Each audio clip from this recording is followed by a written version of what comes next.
Hello friends, welcome to VJS works. இன்றைக்கி ரொம்ப டேஸ்ட்டாக குயிக்காக செய்கிற மாதிரி நூடுல்ஸு எப்படி இந்த மெத்தடில் செஞ்சு பாருங்கள். இது ரொம்ப டேஸ்ட்டாக சூப்பராக இருக்குது. பசங்களுக்கும் குயிக்காக ஒரு 5 நிமிஷத்தில் செஞ்சு கொடுத்துடலாம். இது எப்படி பண்ணலான்னு வாங்க வீடியோக்குள்ளே போய் பார்க்கலாம். நான் 2 பேக்கெட்டு மேகி நூடுல்ஸு தண்ணியில் வேக வச்சு வடித்து எடுத்து வச்சுட்டேங்க. இப்போ ஒரு பேனில் ஆயில் ஒரு 2 டேபிள் ஸ்பூன் விட்டுருக்கேன். அதில் பூண்டு ஒரு 3 பல் கட் பண்ணி போட்டு அது செவக்க வறுத்ததும் பெரிய வெங்காயம் ஒரு வெங்காயம் வந்து பொடியாக கட் பண்ணி போட்டிருக்கேன். கூடவே ஒரே ஒரு பச்சை மிளகாவையும் சேர்த்து நல்லா வதக்கிடலாம்.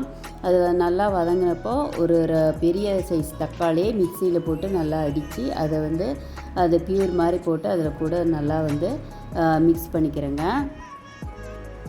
கூடவே மஞ்சத்தூள் ஒரு 1/4 டீஸ்பூன் சேர்த்து நல்லா வதக்கிக்கலாம். இந்த நூடுல்ஸ் ரொம்ப டேஸ்ட்டாக இருக்குதுங்க. இது மாதிரி ஒரு தடவை கண்டிப்பாக ட்ரை பண்ணி பாருங்கள். பசங்களுக்கு பெரியவங்களுக்கு எல்லாருமே சாப்பிட்றலாம். அந்த மாதிரி ரொம்ப டேஸ்ட்டாக இருக்குது. இப்போ நான் காய் கட் பண்ணி வச்சுருக்கேன். பீன்ஸு ஒரு 5-6 பீன்ஸு பொடியாக கட் பண்ணி வச்சுருக்கேன். கேரட்டு ஒரு 2 கேரட்டு கட் பண்ணி வச்சுருக்கேங்க. பச்சை பட்டாணி இருந்தால் அதையும் கூடவே சேர்த்துக்கலாம். இப்போ இது கூடயே சேர்த்து நல்லா வதக்கி கூடவே கொஞ்சமாக காரம் ஒரு பச்சை மிளகா சேர்த்துருக்கோம். சில்லி பவுடர் அதாவது மிளகாத்தூள் ஒரு 1/2 டீஸ்பூன் சேர்த்துக்கலாம். இதுக்கு தேவையான அளவு உப்பும் கூடவே சேர்த்து கொஞ்சமாக தண்ணி விட்டு நம்ம காயெல்லாம் வேக வைக்கணும். அதாவது ரொம்ப தண்ணி வேணாம், ஒரு 1/2 டம்ளர் தண்ணி கூட சேர்த்துக்கலாங்க. இப்போ மேகி மசாலா இருக்குதுல்ல, அந்த பேக்கெட்டை அதை கூட இப்போ சேர்த்துக்கலாங்க. அது கட் பண்ணி சேர்த்துக்கிட்டோம். 2 பாக்கெட்டில் ஒரு பாக்கெட் சேர்த்துக்கிட்டேங்க. ஒரு பாக்கெட் மேகி வேக வைக்கிறோமல்ல, அப்போ அதில் சேர்த்து அது வேக வச்சு வடிகட்டி எடுத்து வச்சுருக்கேன். இப்போ பாருங்கள், இது கூட கொஞ்சமாக தண்ணி சேர்த்து நம்ம மூடி வச்சு அந்த காய் வேகிற அளவு அடுப்பை சிம்மில் வச்சு வேக வைக்கலாம். இந்த விஜேஎஸ் ஒர்க்ஸ் சேனலில் கோலங்கள் நெல்லிக்கோலம் சிக்குக்கோலம் ஈஸியாக போடுறது சொல்லியிருக்கேங்க. அது ப்ளேலிஸ்ட்டில் போய் நீங்கள் பார்த்து ஈஸியாக கற்றுக்கலாம்.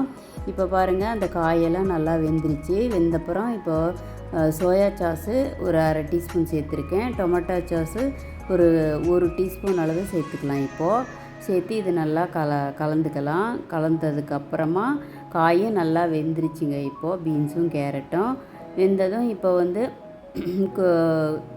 காய் உப்பு எப்படி இருக்குதுன்னு பார்த்துட்டு இப்போ நூடுல்ஸு சேர்க்க போகிறோமல்ல, அதனால் 1/2 டீஸ்பூன் உப்பு சேர்த்துருக்கேன். அப்போ சேர்த்தது காய்க்கு மட்டும்தான் சேர்த்துருக்கோம். அதனால் இப்போ உப்பு சேர்த்துட்டேன். இப்போ நூடுல்ஸு இது கூட சேர்த்து நல்லா மிக்ஸ் பண்ணிக்கலாம். நூடுல்ஸு உடையாமல் நம்ம மிக்ஸ் பண்ணணும். அதுக்கு ஒரு ஃபோர்க்கும் ஒரு கரண்டியும் போட்டு இந்த மாதிரி 2 கையில் நம்ம மிக்ஸ் பண்ணனா நம்ம நூடுல்ஸ் உடையாமல் கிடைக்கும். அவ்வளோதாங்க, நூடுல்ஸு சீக்கிரமாக குயிக்காக ரெடி ஆகிடுச்சு. சீக்கிரமாக செஞ்சு காய்கறியோடு சேர்த்து நூடுல்ஸு பசங்களுக்கு கொடுக்கலாம். ஒரு தடவை கண்டிப்பாக ட்ரை பண்ணி பாருங்கள். ட்ரை பண்ணி பார்த்துட்டு விஜேஎஸ் ஒர்க்ஸ் சேனலை சப்ஸ்கிரைப் பண்ணுங்கள். கடைசியாக கொத்தமல்லி தழை கட் பண்ணி போட்டு மிக்ஸ் பண்ணிட்டேன்.